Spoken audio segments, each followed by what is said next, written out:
On Sunday, February 2nd, Venezuela held the first national public consultation on several communal projects.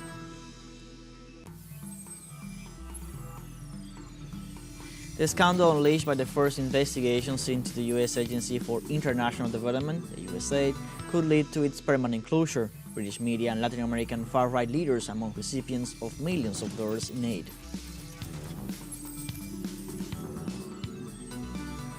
In Palestine, the Gaza Government Information Office disclosed that Israel committed 9,268 massacres during more than 471 days of genocidal war against Palestinians in Gaza.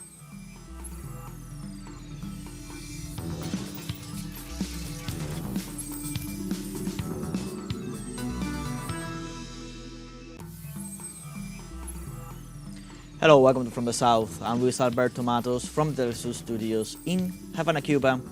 We begin with the news.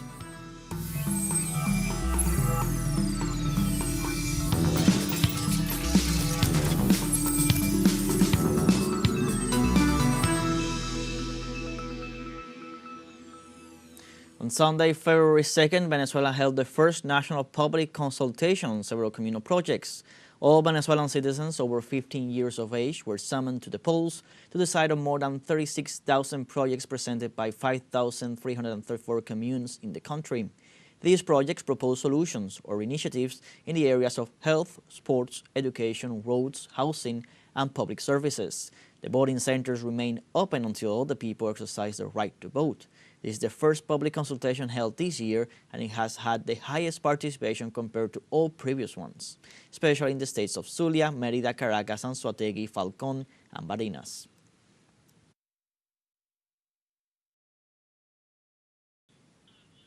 Venezuelan President Nicolás Maduro described the first great national public consultation of the year as extraordinary, with massive participation by the Venezuelan people. Through his social media, the Venezuelan president said, "What a beautiful experience. We are living in full, direct, participatory, and active democracy in Venezuela. It is the conscious, empowered, mobilized, and determined people in their own territory.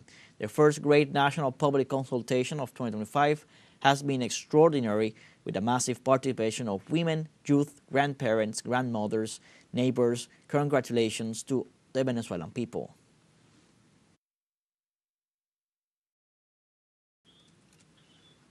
The first public consultation of the year 2025 took place, a massive voter turnout. From polling centers in Caracas, our correspondent Belén de los Santos with all the details.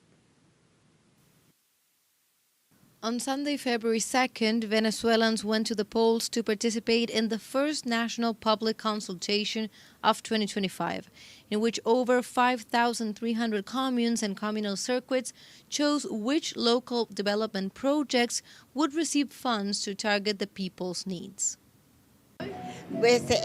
It is very important for people to know that if they have needs, more than anything else, they have to come and vote, because that is the way to know what the need of each person or each building is.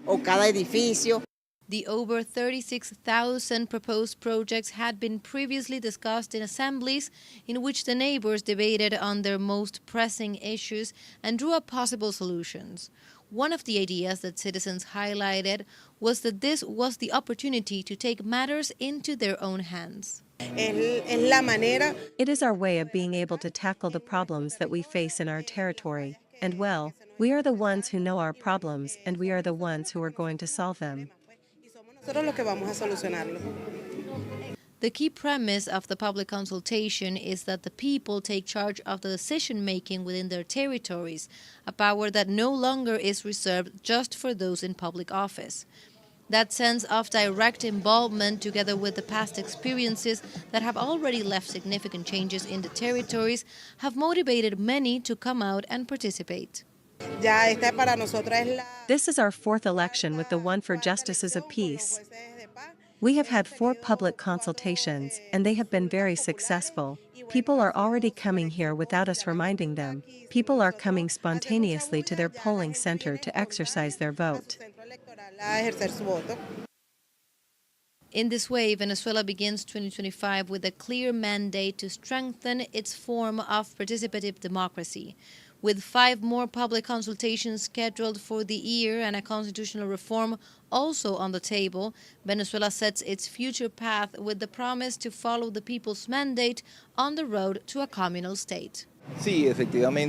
Yes, it is indeed a mechanism for exercising democracy in which you see your vote represented, which effectively translates into a benefit for the community. Belén de los Santos, for teleSUR, Caracas, Venezuela.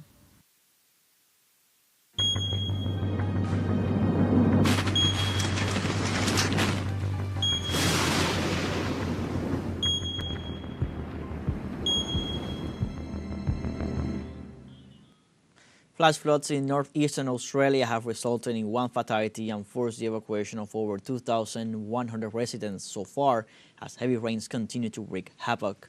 The Queensland town of Ingham has been particularly hard hit, with the mayor confirming the death of a woman in her 60s after a rescue boat capsized. Queensland Premier David Crisafulli warned that further rain and strong winds are expected, which could exacerbate the already dire situation. The Bureau of Meteorology has reported rainfall totals exceeding 600 millimeters in some areas, with predictions of continued severe weather into Monday. Authorities have issued emergency alerts for low-lying coastal areas, warning of life-threatening flooding as water levels rise rapidly. When the river bank broke, it just came down Mystic Avenue and wiped out one side of the street. Just everyone went underwater. Everyone's got water through their houses. There's a lot of people down there with no food, no power, obviously. People aren't coping, and there's no centre for anyone to go here to get some help.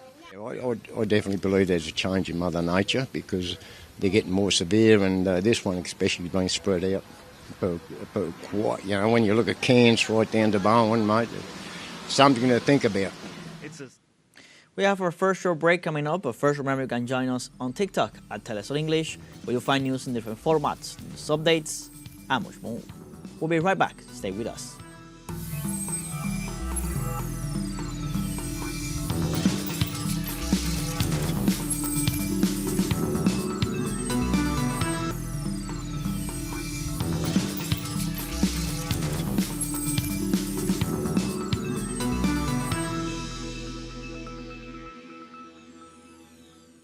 Welcome back. The president of Haiti's Transition Council, Leslie Voltaire, has linked the increase in disappearances in the country to organ trafficking of the many ills plaguing the nation.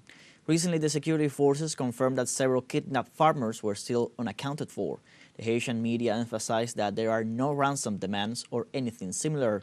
The acting head of government claims, in the context of these disappearances, that there is an organ trafficking network known as Pearl of the Antilles, which is an organization with international connections that takes advantage of the vulnerability of Haitian citizens in the midst of a tremendous political, social, and criminal crisis.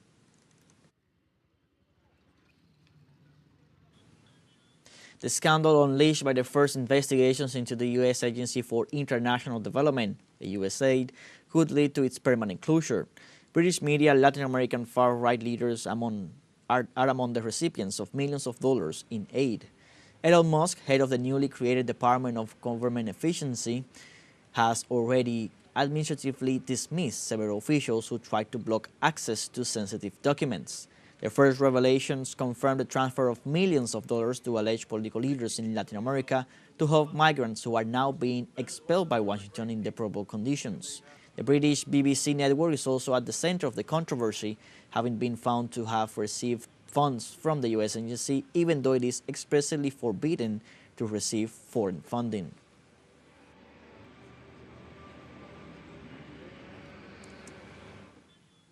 And in the United States, real human tragedies is what undocumented immigrants are experiencing due to the immigration raids ordered by President Trump. Our correspondent Henry Camelo from New York with the details. Desperation and terror are some of the feelings that immigrants throughout the United States are experiencing in the face of massive deportation raids. The outrages committed against them by immigration agents are being denounced on social networks.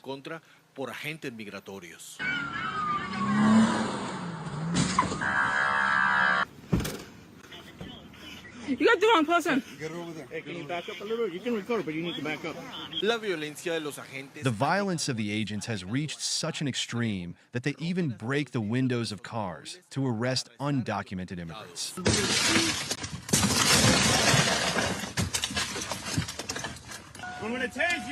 Mira cómo están esforzándolo. According to experts, all types of people are being arrested in these raids, regardless of their immigration status. The worrying thing is that they seem to have set quotas, so what has happened in some cases is that the officers can't find those people who have a criminal record to deport them, and they start to worry. They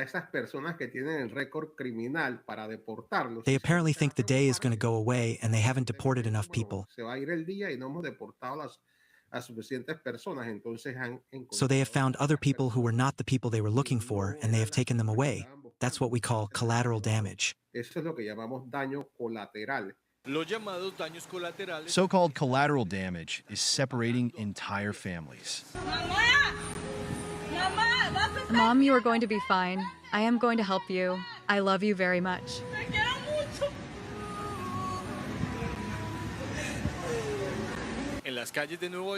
On the streets of New York, immigrants make no secret of their fear of arrest. If I suddenly get caught, well, what I want is to be taken to court before a judge. Even those with documents are preparing for the possibility of being caught in one of these immigration raids. Fortunately, I am legal.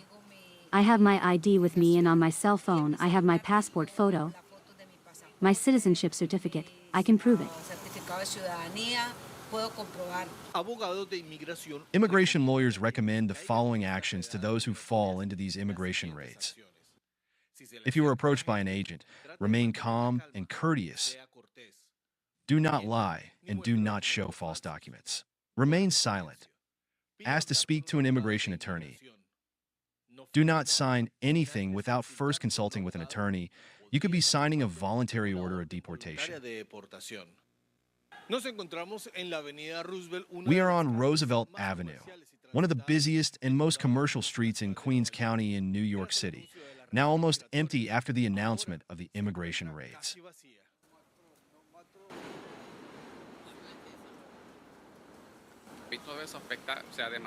Roosevelt Avenue is empty. Customers have decreased by 30%, which hurts a lot.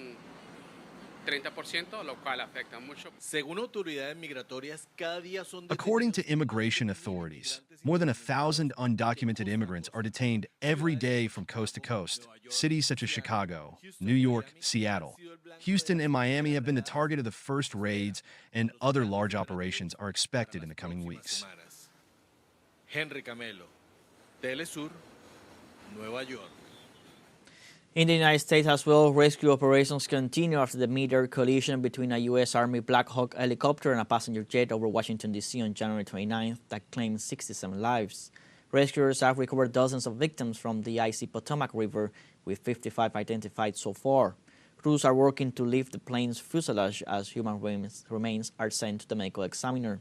Washington Fire Chief John Donnelly expressed confidence that all victims will be retrieved despite the challenging conditions. The National Transportation Safety Board is still investigating the cause of the tragedy, which killed 64 passengers and crew on the jet and 3 soldiers aboard the helicopter.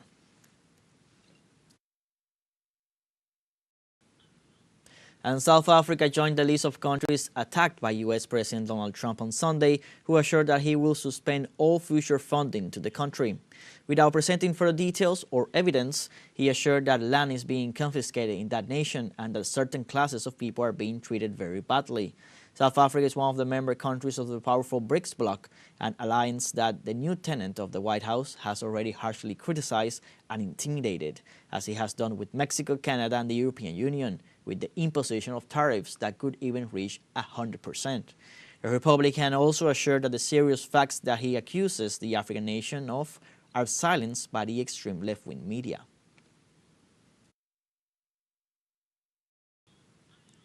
And South African President Cyril Ramaphosa on Monday rejected his U.S. counterpart's comments, saying that Pretoria, like Washington, had always had laws regulating land use. President Trump said he would suspend aid to South Africa, accusing his government of illegal land expropriation and human rights abuses.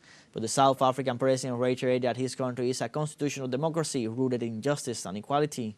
He also reminded the White House that the Expropriation Act was not an instrument of confiscation but a legal process, and that the only funding they receive from Washington is related to the HIV/AIDS program.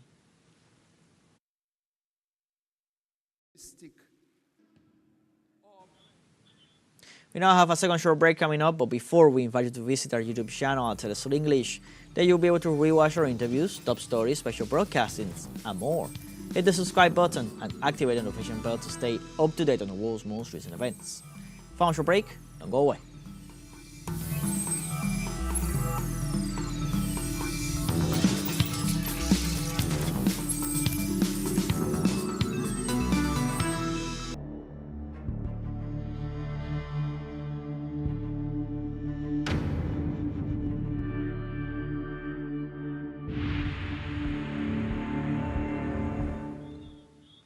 Welcome back. In Palestine, the Gaza Government Information Office disclosed that Israel committed 9,268 massacres during more than 471 days of genocidal war against Palestinians in Gaza. According to statistics published in a report, Israeli aggression against Palestinians in the coastal enclave left more than 61,000 people dead. In addition, Israeli attacks damaged 150,000 homes and displaced 2 million Palestinian civilians from their homes.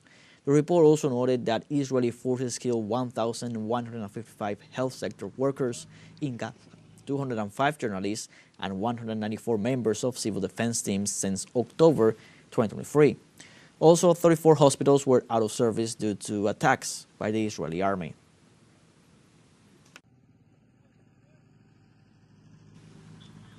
And the Russian Federation extends to 40 the list of states with access to the foreign exchange and financial derivatives market after authorizing the entry of Mexico and Argentina.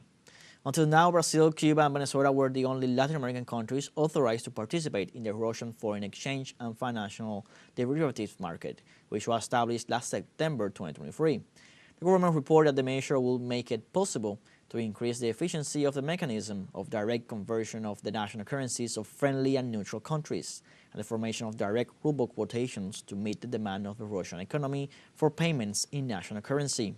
Cambodia, Ethiopia, Laos, Nigeria, and Tunisia also joined the list of authorized countries.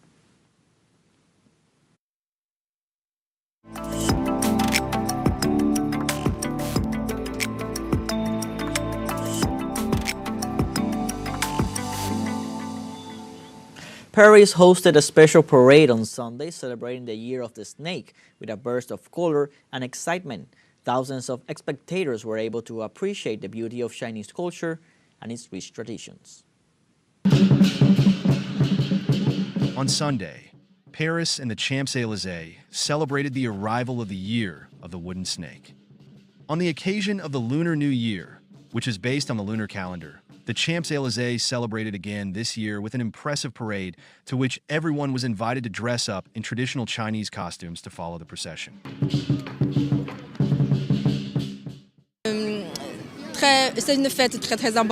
It's a very, very important festival for all the Chinese.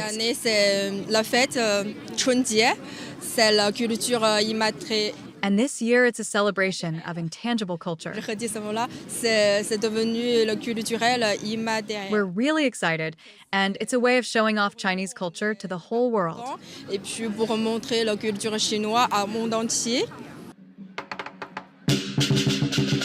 The snake is the sixth animal in the zodiacal cycle and an important symbol in Chinese mythology. Traditionally, it is associated with traits such as intuition, wisdom, cunning, and charm. This year is considered a time of reflection and personal growth. On this occasion, the parade featured two main acts: a 300-year-old Chinese folk dance symbolizing luck and peace, and the lion dance, an emblematic tradition of the celebrations.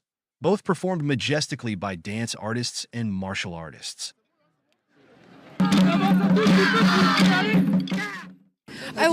First, I feel so proud because even in China, I never saw this show like personally. I only saw it in TV. But now I saw it, was so excited. I almost crying because so lively. Like everyone performs, try to express the spirit of Chinese New Year, and to everyone, I feel like so lucky and so excited.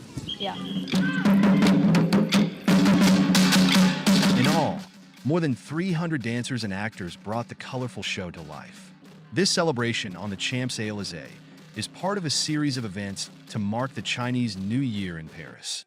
It will be followed on Sunday, February 9th, by the traditional Grand Parade in the 13th arrondissement, offering 2 consecutive weekends of exceptional festivities.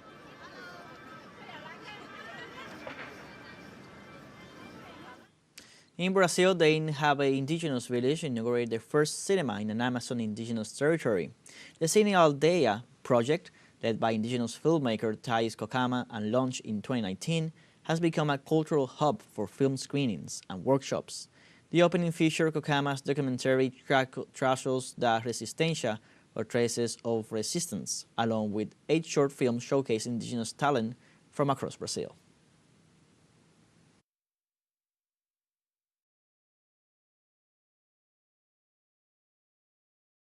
The importance is that we are becoming the protagonists of our own story and bringing cinema to people who are impacted by the drought. The drought makes it difficult for us to leave the village. When the river is low, we are caught by the impact of the drought. We walk for 2.5 hours, which makes it hard for our community to watch a movie. But today, we will be able to watch it in our own village. Entendeu? E hoje a gente vai poder estar assistindo na nossa própria aldeia. The goal is a dream come true, where children will be able to watch films, documentaries, and things that happen outside, because not everyone has access to the city. We try to keep our children, our kids, studying within the village, so they aren't at risk of suffering. How can I put it? There is still prejudice. Like this, we have come to the end of this news brief. You can find these and many other stories on our website at telesurenglish.net. So join us on social media, Facebook, X, Instagram, Telegram, and TikTok. For Telesur English, I'm Luis Alberto Matos. Thank you for watching.